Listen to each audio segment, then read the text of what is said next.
By the last count, around 100 pages of classified slides and briefing materials from the Pentagon have now been found floating around the internet. The documents range from briefing slides mapping out Ukrainian military positions to assessments of international support for Ukraine. There are sensitive topics, including under what circumstances Vladimir Putin might use nuclear weapons. Some materials were marked top secret. Most are considered genuine. These secrets were sitting on the open web on a Discord server for a month, and nobody noticed. And the truth is, US officials are in the dark as to how much more there is out there. The former NSA contractor Edward Snowden stole over 1 million documents, so it seems reasonable enough to presume that whoever did post them has more of it. Hi buddies, Adam is here. The most devastating betrayal in American political history just unfolded in real time, and it's going to shatter everything you thought you knew about Donald Trump's presidency.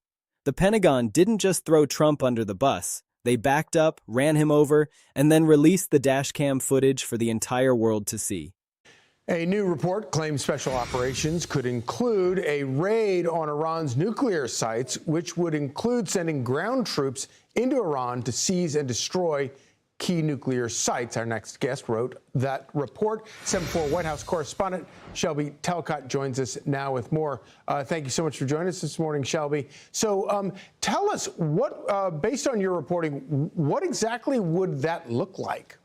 Yeah, well, first, the standard caveats apply, right, which is that nobody truly knows what President Trump is going to do. That's by design. But what we can say is that one option at the president's disposal, one option that's on the table, would be for him at some point, as this war continues, to send in special operations units into sites like Isfahan, which the nuclear site in Iran. Military leadership has completely turned on the commander-in-chief in ways that would have seemed impossible just months ago.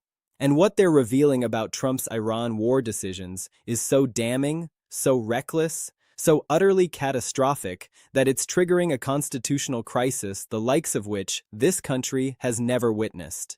President Donald Trump has said that the decision on when to end the ongoing war with Iran will be taken jointly with Israeli Prime Minister Netanyahu. And this was in an interview with the Times of Israel that Trump even said the timing of the war's end would be a mutual decision, though he has indicated that he would make the final call at the appropriate time. The US president said that he has been in constant contact with Netanyahu as the conflict with Iran continues to escalate across West Asia region. The US president has stressed that Israel's views would play an important role in determining when the fighting would stop. However, he also indicated that the final decision would come at what he described as a right time, depending on the progress of military operations and the overall security situation in the region.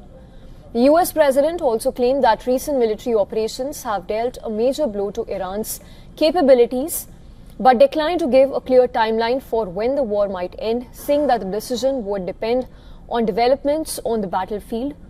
The Joint Chiefs of Staff have gone behind closed doors with congressional investigators and painted a picture of a president who was dangerously erratic, constantly shifting, and fundamentally incapable of coherent war planning. They're testifying that Trump's war goals changed so frequently, so randomly, that military commanders literally couldn't keep up. One day, they were supposedly destroying Iranian missile facilities. The next day, the Navy was the target. Then suddenly, regime change became the objective. Then something else entirely. This wasn't strategic flexibility, this was strategic chaos, and that chaos directly translated into American blood on foreign soil. Intelligence officials have now confirmed what many suspected but couldn't prove. Trump deliberately exaggerated and misrepresented Iran's nuclear capabilities to justify military action without proper congressional oversight. The memos are out. The classified assessments have leaked, and they show something fundamentally different from what Trump told the American people. Iran's nuclear program was ambitious, yes, but weaponized? No. Imminent threat? Absolutely not. Trump took questionable intelligence, stretched it beyond recognition, and used it as justification for launching strikes that would ultimately cost American lives. Now here's where this gets horrifyingly real. 12 American service members are dead. 12 families have received notifications that will haunt them forever. 12 sets of hopes, dreams, and futures extinguished because of presidential recklessness. And within those 12 deaths, there's a detail so disturbing it defies comprehension. 3 F-35 fighter jets were shot down by friendly fire, American pilots killed by American forces. Think about what that actually means. The military was so disorganized, so confused by Trump's constantly shifting directives, that our own people started killing our own people. That's not a military failure. That's a command failure. That's a commander-in-chief failure. And the Pentagon is making absolutely clear that Trump bears direct responsibility. The military leadership isn't mincing words here. They're stating plainly that Trump had no coherent endgame for this war, no clear strategy, no consistent objectives. He kept changing the mission parameters mid-operation, leaving commanders scrambling to adapt to new priorities while soldiers were in harm's way. You cannot effectively plan military operations when the president changes what victory means every 48 hours. You cannot coordinate complex maneuvers when the civilian leadership can't decide whether you're conducting limited strikes or preparing for full-scale invasion. This wasn't warfighting. This was organized confusion dressed up as strategy. And the ground troops issue? That's sending chills through every military family in America. Trump openly admitted he had zero reservations about deploying American ground forces into Iran. No clear congressional authorization, no defined mission objectives, no exit strategy, just a willingness to commit tens of thousands of American soldiers to what military experts warned would become another endless Middle Eastern quagmire. The Pentagon had warned him repeatedly. They'd laid out the catastrophic scenarios. They'd explained why this approach would fail. And Trump ignored every single warning because his political instincts told him something different than professional military judgment. The intelligence community is now revealing that their pre-war assessments were far more nuanced than Trump's public statements suggested. They'd assessed Iran's nuclear program as ambitious but unweaponized, meaning Iran was researching and developing capabilities but hadn't actually built functioning nuclear weapons. That's fundamentally different from imminent nuclear threat. That's fundamentally different from what Trump told Congress to justify bypassing normal authorization procedures. The intelligence suggested caution, diplomacy, and careful pressure.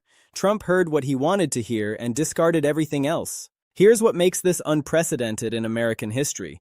The military is essentially accusing a sitting president of negligence leading to preventable deaths. They're documenting that they warned him. They're testifying that they advised against this course.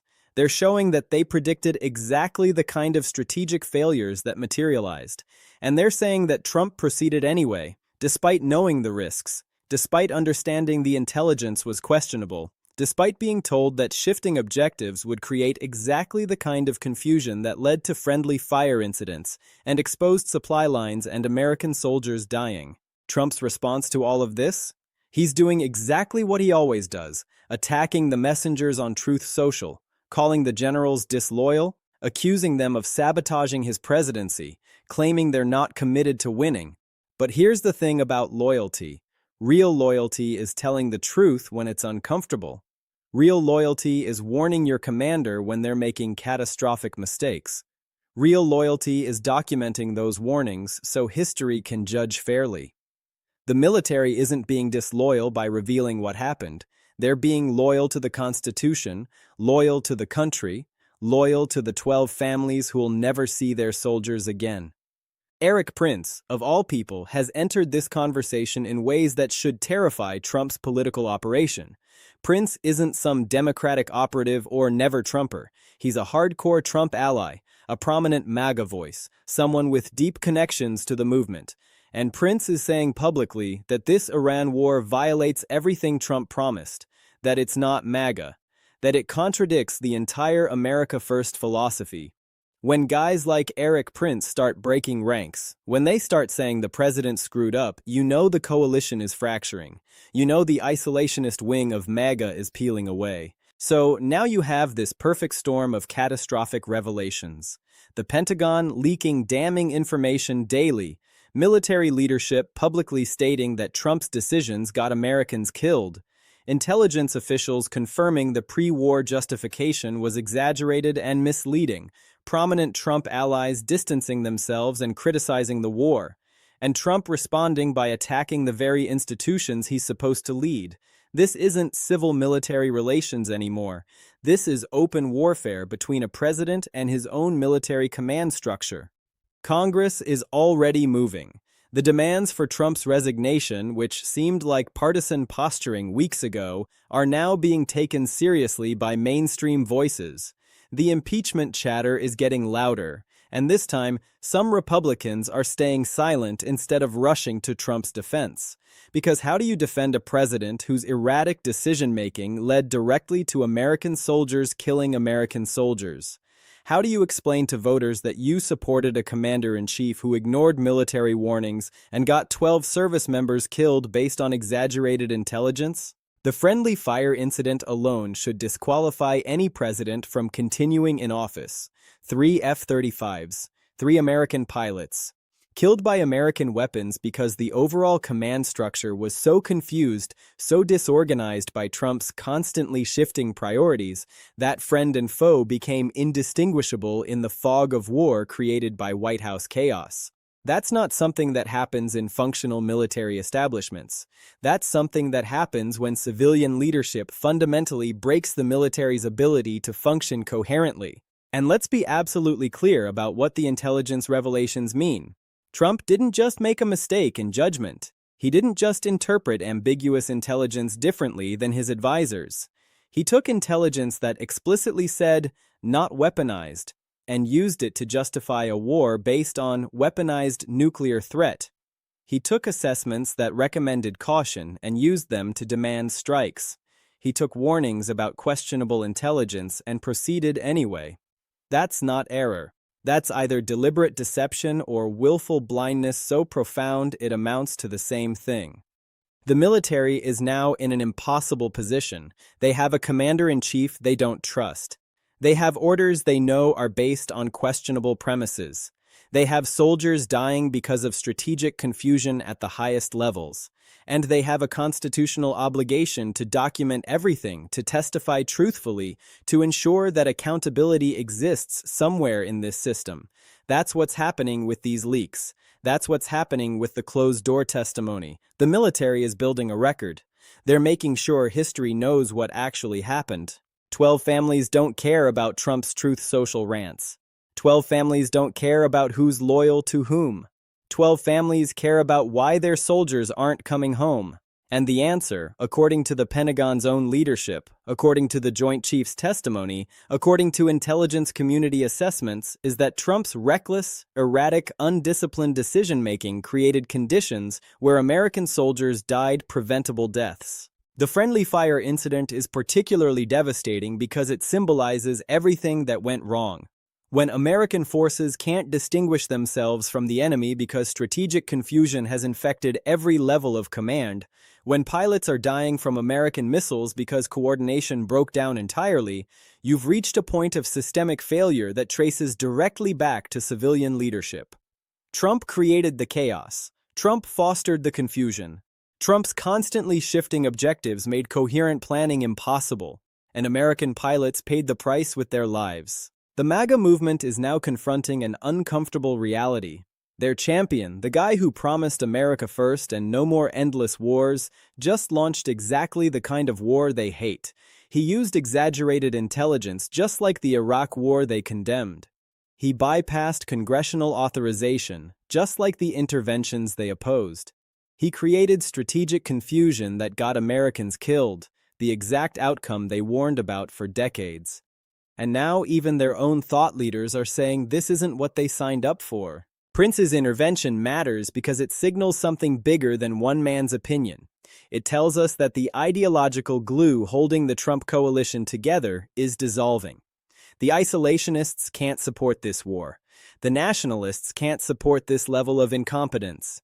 The anti-interventionists can't support a president who just replicated every mistake they've spent years criticizing. And without that coalition, without that ideological coherence, Trump's political position becomes fundamentally untenable. The Pentagon isn't going to stop leaking. The military isn't going to stop testifying. The intelligence community isn't going to stop revealing what they actually assessed versus what Trump claimed they assessed. This story has momentum now, and that momentum is carrying it toward constitutional confrontation. Either Trump goes, or the military's trust in civilian leadership goes, and you cannot function as a country when your military doesn't trust your commander-in-chief. 12 soldiers, 12 families, 12 American lives. That's the cost of Trump's erratic decision-making. That's the price paid for a president who couldn't settle on war objectives, who ignored military warnings, who used questionable intelligence to justify actions that got people killed. And now the military is making sure everyone knows it. The Pentagon just blamed Trump for everything, and everything includes American soldiers dying preventable deaths because their commander-in-chief couldn't make up his mind.